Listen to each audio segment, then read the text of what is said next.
Here's something I hear a lot. English is the hardest language. I know English can sometimes feel very easy to me because I'm a native English speaker. I have a bias. Native speakers typically believe that their language isn't that hard. I've been teaching English since 2019. English is hard. English is weird, but it isn't harder or weirder than other languages. I should say English isn't inherently harder than other languages. There is no hardest language. It all depends on what you are comparing. That word, inherently, is actually our first teaching moment today. When something is inherent, it means it exists as a natural or essential quality of that thing. So when I say English isn't inherently harder, it means it doesn't have some built in quality that makes it naturally more difficult than every other language out there. So, we're going to explore why English seems so hard to so many people and what difficulty in a language actually means. Because once you understand how language difficulty works, you'll realize that every language is hard and easy in its own way. So, let's dive in. If you've been learning English for any amount of time, you probably have a list of frustrations. And honestly, those frustrations are completely valid. Let's start with the big one, spelling and pronunciation. English spelling is famously chaotic. Look at these three words: though, through, and tough. They all have that OUGH combination, but they're pronounced completely differently. Though rhymes with go, through rhymes with blue, and tough rhymes with stuff. It makes no sense, right? Then there are phrasal verbs. Phrasal verbs are a combination of a verb and a preposition that often mean something totally unpredictable. Give up doesn't mean to give something in an upward direction, it means to quit. Put off doesn't mean to physically place something away from you, it means to postpone or delay. Even advanced learners struggle with these because there are hundreds of them and the meanings can be impossible to guess. In fact, my first ever mini course is about the 10 most useful phrasal verbs for your daily routine. I chose this for my first course because phrasal verbs are tricky to learn, but so important if you want to become fluent. If you want to learn more, check out my website, link in the description. And don't even get me started on the exceptions. Why is the plural of foot not foots, but rather feet? And if goose becomes geese, why doesn't moose become meese? English loves to set up a rule and then break it immediately. So, yes, English has its headaches. I'm not denying that, but here's the thing. Every language has its own version of this chaos. French has silent letters everywhere. Mandarin Chinese has thousands of characters to memorize. Russian has 6 different cases that change the endings of nouns. Arabic writes from right to left and often leaves out vowels. The real question isn't whether English is hard, it's hard compared to what? And that's where things get interesting. Here's the truth that completely changes how we think about language difficulty. What's difficult for one learner can be incredibly easy for another. It all depends on your starting point. Let me give you some examples. If you're a native German or Dutch speaker learning English, you're in luck. English grammar will feel familiar because all three languages come from the same family tree. You'll recognize tons of vocabulary. Water is Wasser in German, father is Vater, hand is Hand. You might stumble over spelling and pronunciation, but the core structure of the language, you've got a head start. Now, let's say you're a Mandarin Chinese speaker learning English.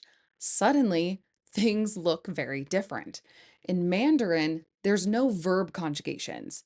The word for eat stays the same whether you're talking about yesterday, today, or tomorrow. Context tells you when things happen, or you use a time word. So, English tenses I eat, I'm eating, I ate, I have eaten, I will eat, feel unnecessarily complicated. And don't even mention articles. Mandarin doesn't have a or the, so figuring out when to use them in English is a real challenge.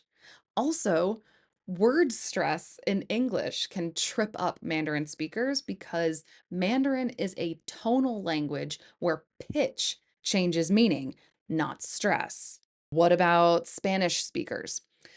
They often find English pronunciation tricky. Spanish has very predictable pronunciation rules, so the chaos of English spelling catches them off guard. But English grammar? Much simpler. English verbs barely change. I eat, you eat, we eat, they eat, he, she, it eats. And it's even simpler in the past. I ate, you ate, she ate, they ate. In Spanish, you've got different endings for every subject and every tense. Como, comes, come, comemos, comen. And that's just the present tense. Spanish has around 50 different verb endings depending on tense, mood, and subject. That's much more to manage compared to English. But here's where Spanish wins: spelling.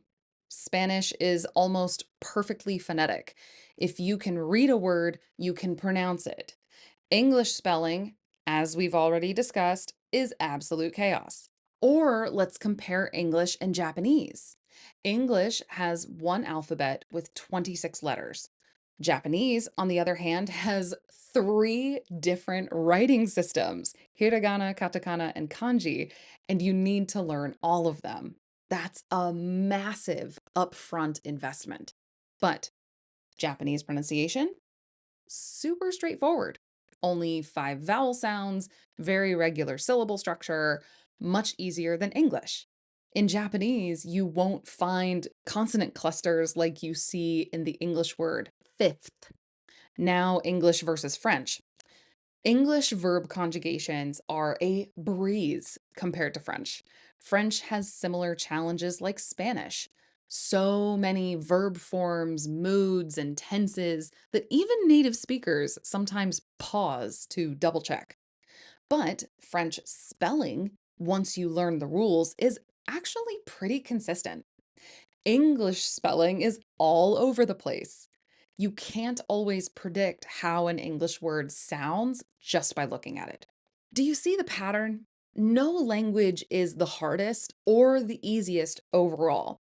Every language is a mix of logic and chaos, simplicity and complexity. English has easy grammar but messy spelling. Spanish has complex verbs but phonetic writing. Japanese has difficult scripts but simple pronunciation.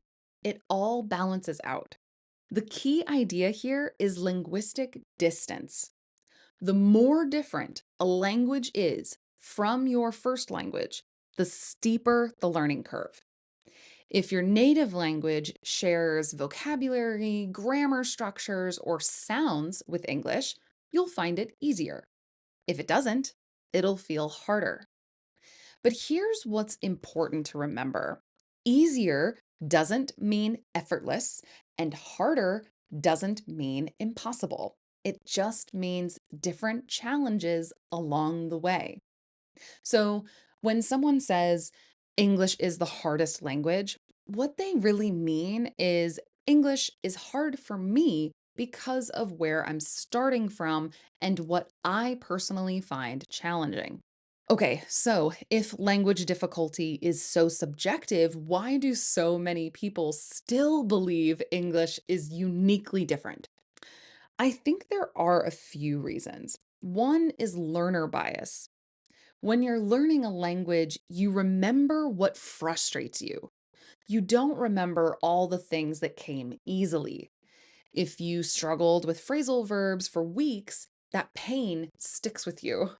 But you probably don't think about the fact that English doesn't have grammatical gender or noun cases or verb aspects that other languages require.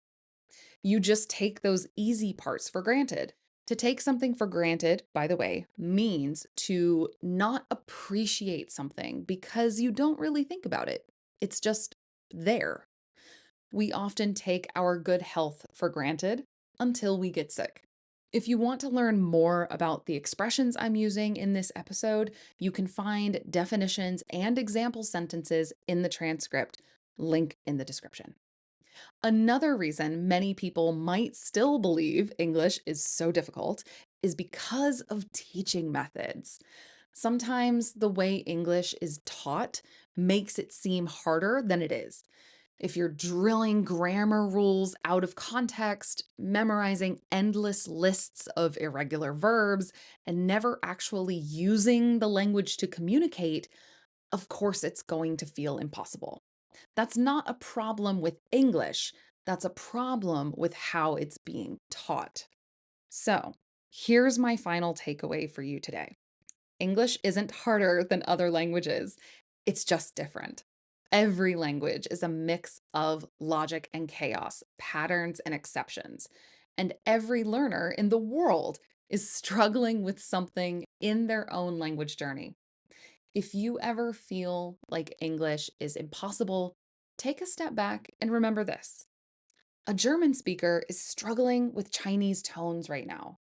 A Japanese learner is trying to wrap their head around Spanish gender agreements. A French student is stumbling over Russian cases. You're not alone in thinking language learning is hard. So, I want to hear from you. What's been the hardest part of English for you? Is it pronunciation, grammar, vocabulary? Let me know because I might just do a future episode diving deep into that exact topic. Keep learning, keep growing, and remember every challenge you face is just proof that you're moving forward. Until next time, bye.